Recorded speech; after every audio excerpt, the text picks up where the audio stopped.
The third heavy rattle of the diner's back door was not the wind.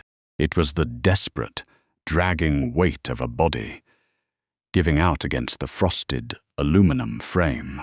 Opening that door meant breaking every rule of survival in the Narrows, but the blood pooling beneath the doorframe demanded an answer.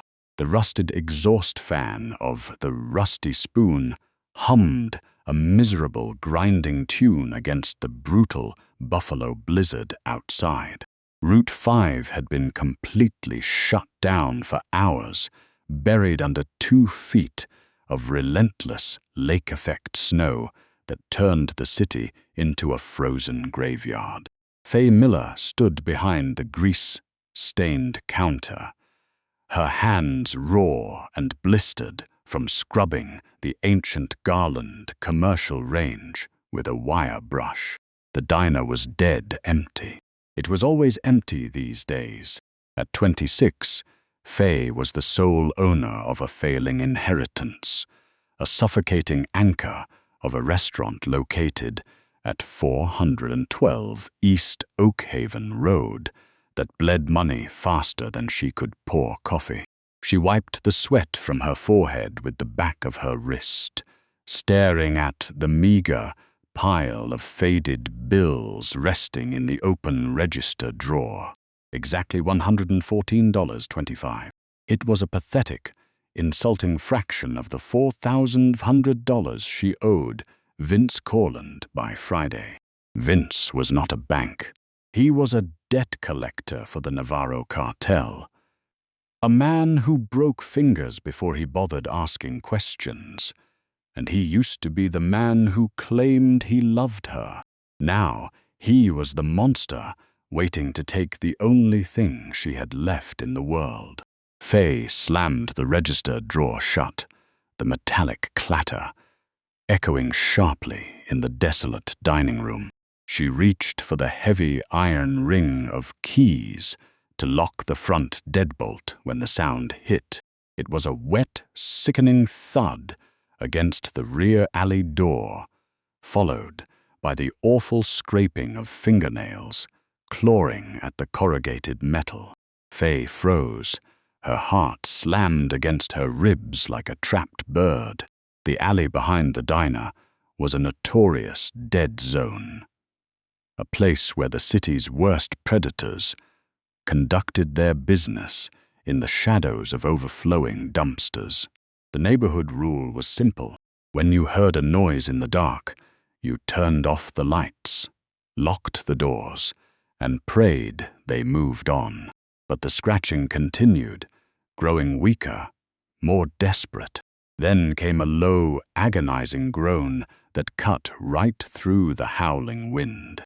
It was the sound of a human being reaching the absolute end of their life. Faye told herself to walk away.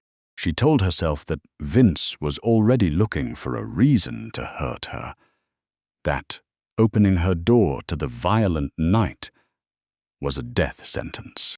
But she could not move toward the safety of the front room. She walked slowly toward the back kitchen, her breath visible in the freezing drafts leaking through the poorly sealed window frames. She stopped at the rear door. Beneath the weather stripping, a dark, viscous liquid was slowly creeping onto her cracked linoleum floor. It was too thick to be water.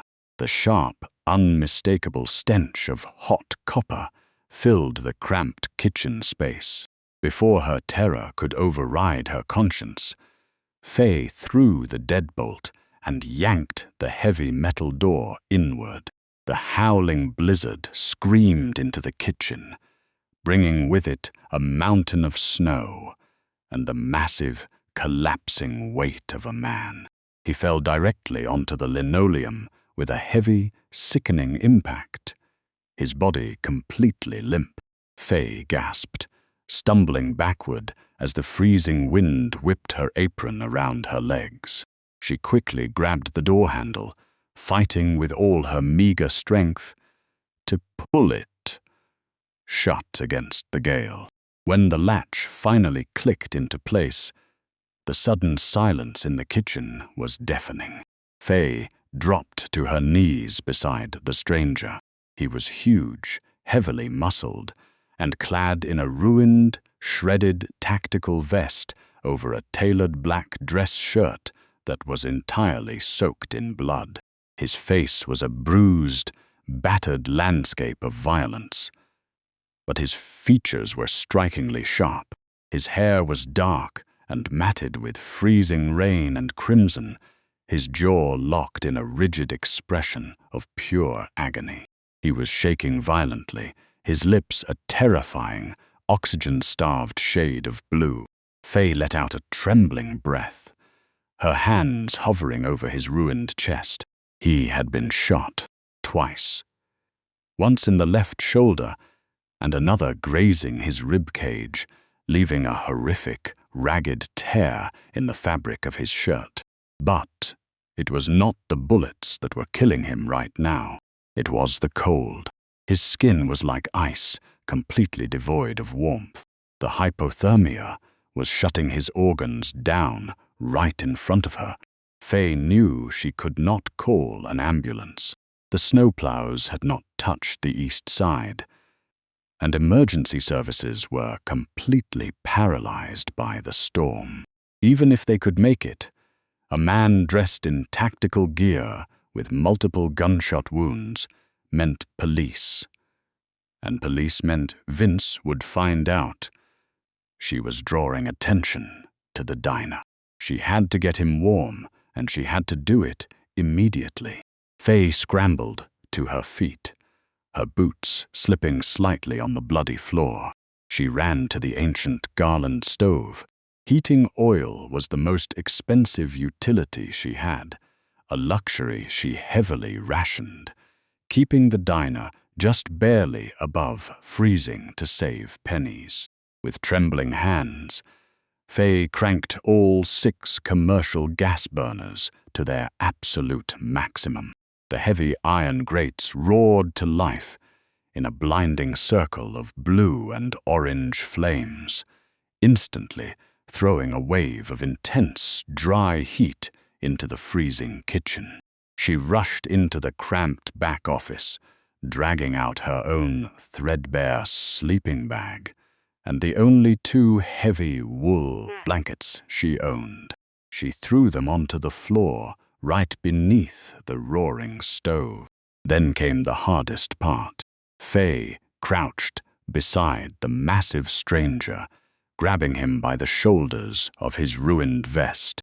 He was dead weight, easily over 200 pounds of solid muscle. She gritted her teeth, tears of sheer physical exertion pricking her eyes as she pulled him backward, inch by agonizing inch, across the kitchen floor. Her muscles screamed in protest, her boots scrambling for purchase. But she did not stop until she had him positioned directly beside the blistering heat of the Garland stove. Faye dropped to her knees, her chest heaving. She grabbed her emergency first aid kit from the wall mount. It contained the expensive trauma bandages and coagulant powders she had bought months ago when Vince had first put his hands on her, items she had been saving for her own inevitable injuries. Without a second thought, she ripped the sterile packaging open. She unclasped the stranger's ruined tactical vest, pulling it away to expose the horrific wounds. She poured the coagulant powder directly into the shoulder wound, pressing a heavy trauma pad down with all her weight. The sudden spike of agony pierced through the man's unconscious state. His eyes snapped open. They were a piercing, terrifying shade of obsidian, instantly wild and lethal.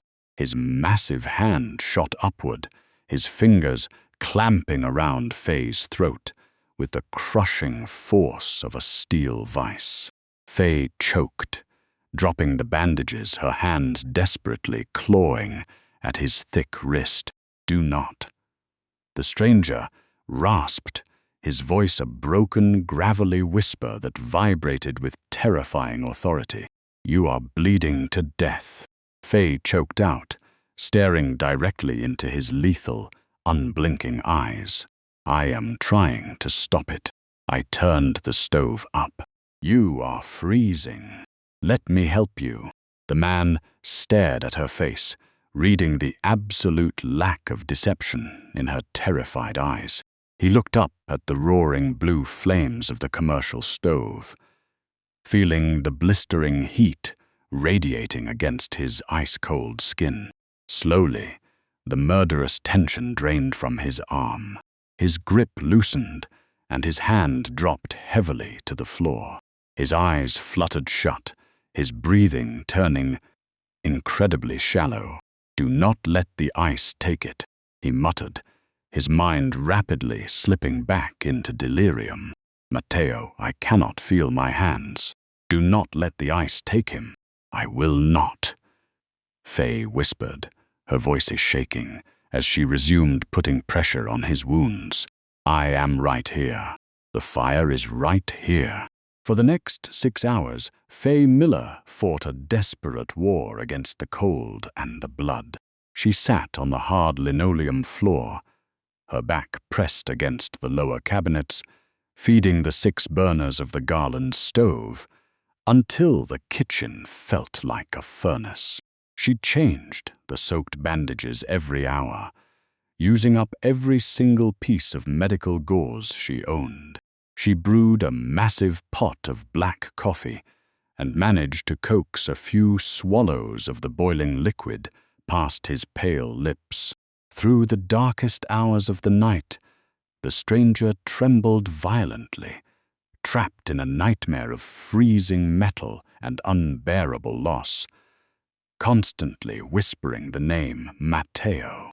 And every time he panicked, Faye placed her small, blistered hand firmly against his chest, grounding him to the heat, refusing to let him slip away. By the time the brutal winter dawn began to break, the storm had finally shattered. A weak, pale gray light filtered through the frosted glass of the kitchen door. The stranger's violent shivering had stopped. His breathing was even, his skin no longer carrying the terrifying pallor of death. Faye sat huddled in the corner, her uniform completely ruined with dried blood, her body numb with absolute exhaustion. Then the ground began to vibrate. It was a low, heavy rumble that shook the pans hanging from the ceiling racks. Faye dragged herself to the window, rubbing away the thick layer of frost. Her breath caught in her throat. 3 massive, matte black Lincoln Navigators, equipped with heavy snowplows and reinforced armor plating, were idling directly in the narrow alley behind the diner. They had carved a brutal path right through the massive snowdrifts. The doors of the SUVs swung open simultaneously. A dozen men stepped out into the freezing dawn. They were dressed in immaculate, dark suits under heavy winter coats, carrying suppressed automatic weapons with the terrifying casual ease of professional soldiers. The next 3 days felt like holding a breath underwater. The heavy winter sun offered no warmth, and the streets of the east side remained choked with dirty snow and abandoned vehicles. Faye spent the hours scrubbing the dried blood from her kitchen floor, throwing out her ruined sleeping bag, and trying desperately to convince herself that the convoy of armed men had been nothing more than an exhaustion-fueled hallucination. Suspicion. But the thick envelope sitting in the back of her safe told a different story. Inside were 50 crisp, uncirculated $100 bills. $5,000. It was more than enough to pay off Vince, more than enough to fix the diner's broken heating system. But Faye was absolutely terrified to touch it. In her world, money like that came dipped in poison. It carried expectations, violence, and strings she could not see. On Wednesday afternoon, the fragile illusion of safety shattered. The brass bell above the front door chimed violently. Faye looked up from wiping down the front counter to see Vince Corland kicking the snow from his heavy's combat boots. Vince was a man who wore his cruelty like a badge of honor. He had the lean, twitchy energy of a predator who constantly needed to prove his dominance. Dressed in a cheap leather jacket that smelled of stale smoke and cheap beer, Faye's stomach dropped. The diner was empty. It was always empty at 2 in the afternoon. "You're a hard woman to track down, Faye," Vince sneered, sauntering toward the counter. His eyes darted around the empty diner, taking in the peeling wallpaper and the cracked vinyl booths with deep disgust. Route 5 is clear now. You know what that means. It means the grace period for the blizzard is officially over. "Vince, I have some of it," Faye said quickly, keeping her voice incredibly steady, despite the terror spiking in her chest. "I just need until Friday." That was the deal. Friday. Vince stopped at the counter. He reached out with blinding speed, grabbing a fistful of her apron and violently yanking her forward until her ribs slammed painfully into the edge of the counter. The deal changed. Vince hissed, his spit hitting her cheek. "The Navarros are bleeding cash. Some major deal went south at the harbor a few nights ago, and the bosses are tearing the city apart, looking for the guy who survived it. Everyone kicks upward, Faye, and you kick to me. I need $4,000 right now, or I start breaking your equipment and selling it for scrap. Let me go." Faye choked, gripping his wrist, trying to pry his thick fingers away. "The cash register is open. Take what is in it. It's almost 200. Vince laughed, a harsh, grating sound. He released her apron, only to bring his hand back and strike her hard across the jaw. The impact sent Faye stumbling backward into the pie case, her vision flashing with bright stars. The metallic taste of blood instantly bloomed in her mouth. "I'll be back tomorrow night, Faye," Vince said softly, leaning over the counter to rip the handful of small bills from the open register. "Have the rest. If you don't, I'm burning this sad excuse for a restaurant to the absolute ground, and you with it." He walked out, the door slamming shut behind him. Faye slid down the front of the pie case, pulling her knees to her chest, trembling violently as the cold drafts washed over her. She touched her jaw, wincing at the deep, throbbing pain radiating from the bone. The purple bruises, shaped like fingerprints, were already beginning to rise against her pale skin. She did not open the envelope in the back room. She could not bring that level of darkness down on herself. She would just close the diner. She would pack a bag tonight and run. But Thursday morning brought something entirely different. Faye arrived at the diner at 6 in the morning to find a massive, brand-new commercial delivery truck parked in the rear alley. 2 men in unmarked gray uniforms were silently installing a state-of-the-art walk-in freezer compressor, a repair she had needed for 3 years. Before she could ask questions, the men packed their tools, handed her a clipboard with a forged, zero-balance invoice, and drove away. At noon, an oil truck pulled up to the front, pumping 500 gallons of premium heating oil into her ancient basement tanks. The driver tipped his hat and left without asking for a dime. By mid-afternoon, the silent watchers arrived. Two men in immaculate, tailored suits walked into the diner. They did not look at the menu. They did not speak to each other. They took the corner booth facing the front door, ordered black coffee, and sat perfectly still for 4 hours. When Faye brought them their check for $3, the older man placed a crisp $500 bill on the table. "Keep the change, miss." "Miller," he said quietly, his eyes constantly scanning the street outside. "We are just enjoying the warmth." The message was terrifyingly clear. The architect had not forgotten. He was building a fortress around her, brick by invisible brick. At 9 o'clock that night, the diner was officially closed. The heavy snow had started falling again, blanketing the street in a suffocating white silence. Faye was wiping down the counter, her mind racing with the impossibility of running from men who could buy heating oil and hitmen with the same casual ease. The lock on the front door clicked, not broken, not forced, just unlocked with a key she had never given anyone. The man who walked in was a complete departure from the bleeding, ruined ghost she had dragged across her kitchen floor. He wore a heavy, charcoal wool overcoat that fell perfectly across his broad shoulders, a dark three-piece suit beneath it that bespoke unimaginable wealth.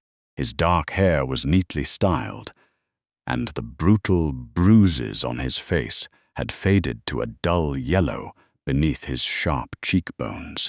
But his eyes were exactly the same. They were terrifying, magnetic pools of absolute authority.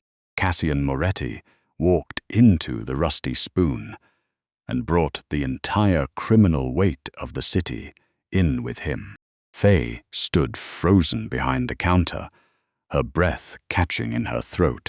The two men in suits who had been sitting in the corner booth immediately stood up, bowed their heads respectfully, and exited the diner without a single word, leaving Faye entirely alone with him. He walked slowly toward the counter, taking a seat on the cracked red vinyl stool directly across from her. He placed a heavy silver Zippo lighter on the formica surface. "You did not spend the money," Cassian stated quietly. His voice was incredibly smooth, yet it carried the dangerous undercurrent of a landslide waiting to happen. "I do not take money I cannot repay," Faye said, her voice trembling slightly. "And I do not think you are the kind of man who accepts payment in installments." Cassian leaned forward slightly. The intoxicating scent of expensive sandalwood and cold winter air washed over her. "You saved my life, Faye. The money was not a loan. It was a foundation. I told Gideon to ensure this building was secure. Yet you still look like you are preparing to run." "Why?" "Because Vince Corland is coming back tomorrow," Faye blurted out, the exhaustion and fear finally breaking her composure. The heavy silence inside the Rusty Spoon shattered into absolute, terrifying chaos. The Navarro enforcers, realizing they were staring at the architect himself, raised their weapons. But Cassian was already moving. He fired twice, the suppressed shots dropping the two closest men to the linoleum floor before they could even pull their triggers. The deafening roar of automatic gunfire erupted from outside. More Navarros had surrounded the diner, shredding the front windows into a cascade of deadly glass. Cassian dove behind the reinforced steel counter, dragging Faye to the floor as bullets tore through the vinyl booths.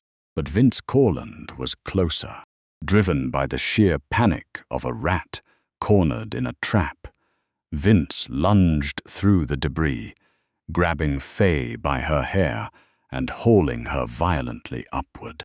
He jammed a switchblade tight against her throat, the cold steel biting into her bruised skin. "Drop it!" Vince screamed, his voice cracking with hysterical terror as he used Faye as a human shield. "Drop the gun, Moretti, or I open her throat right here." Cassian stood up slowly from behind the counter. His obsidian eyes were entirely devoid of mercy, locked entirely on the blade at Faye's neck. For the first time in his life, the feared syndicate boss froze. His gun remained at his side. He could not risk his own fire. "Let her go, Vince," Cassian quietly commanded. "You walk out that door, and I let you live." "You're lying." Vince shrieked, pressing the blade harder. "The Navarros are swarming the block. You're a dead man, and she's coming with me." Faye felt the warm, terrifying trickle of blood where the sharp blade pressed against her pulse. She looked at Cassian, seeing the agonizing helplessness in his eyes. He was surrendering his empire for her. She refused to let him. Vince backed toward the kitchen, dragging her past the roaring Garland stove. He was entirely focused on Cassian, ignoring the blazing environment around him. Faye felt the blistering heat radiating against her back. She didn't scream, and she certainly didn't wait to be rescued. With a sharp, sudden twist, she stomped her heavy boot directly onto Vince's knee and grabbed the massive boiling pot of black coffee from the back burner. She hurled the scalding liquid directly into Vince's face. Vince Corland shrieked, instantly dropping the sharp knife to claw at his burning eyes. Cassian moved with blinding speed. He cleared the counter in a single bound, slamming his fist into Vince's jaw with bone-crushing force, rendering the abuser instantly unconscious. Outside, the deafening roar of armored vehicles signaled Gideon's arrival. The remaining Navarro enforcers were swiftly disarmed and pinned to the asphalt. The gunfire ceased. The diner was a ruined shell of glass, but the kitchen was quiet. Cassian kicked the blade away and pulled Faye into his chest, burying his face in her hair. His massive frame trembled. "You fought," he whispered, his voice thick with emotion. The next morning, Vince and his crew were handed to a federal task force wrapped in anonymous evidence boxes, guaranteeing decades behind bars. Cassian stood amidst the wreckage of the diner. "The Navarros are finished," he said softly. "I will rebuild this place, put the deed in a trust, and vanish. You can walk away, Faye. I won't cage you." Faye looked at the shattered windows, then at the man who had bled for her. She reached out, sliding her hand into his. "I don't run from the fire," she whispered. Outside, a sleek, unmarked silver sedan without license plates slowly parked across the street, its tinted windows watching. Cassian's eyes flicked toward the frosted front windows, catching the dull gleam of the silver sedan idling in the snow. He gently pushed Faye behind the solid steel frame of the newly reinforced counter. "Stay here," he murmured, his voice slipping back into the freezing, absolute authority of the architect. He pushed through the shattered doors and stepped into the bitter morning air. The rear door of the sedan slowly opened. Out stepped Don Silas Navarro, the ruthless patriarch of the cartel, his heavy coat sweeping the drifts. He held a chrome revolver, his hands shaking with the bitter realization that a single night had turned his sprawling empire into ashes. "This is for the harbor, Moretti," the old man rasped, raising the barrel. Cassian did not even break stride. He drew his weapon in a fluid motion and fired one suppressed round directly into Silas Navarro's chest, followed by a second to his forehead. The cartel boss crumpled backward into the gray slush, his blood blooming across the fresh snow. "That was for Mateo," Cassian whispered into the wind, turning his back on the corpse as Gideon's men emerged to scrub the street. 6 months later, the chilling reality of Cassian's protection had settled into the very bones of Faye's existence. The rusty spoon was gone, replaced by a breathtaking culinary fortress of polished mahogany and bulletproof glass. Her kitchen was a masterpiece of gleaming stainless steel, but the restaurant was eternally quiet. Ordinary customers were quietly turned away by the heavily armed men standing in the shadows of the alley. The only ones who dined there were capos and lieutenants, speaking in hushed, terrifying murmurs. Faye wore imported silk instead of a grease-stained apron, her hands now perfectly manicured, but the invisible walls of her cage grew thicker every day. She could not walk to the corner store without 2 armored SUVs tailing her. Her mail was screened, her phone encrypted, and her quiet life entirely erased by layers of suffocating security.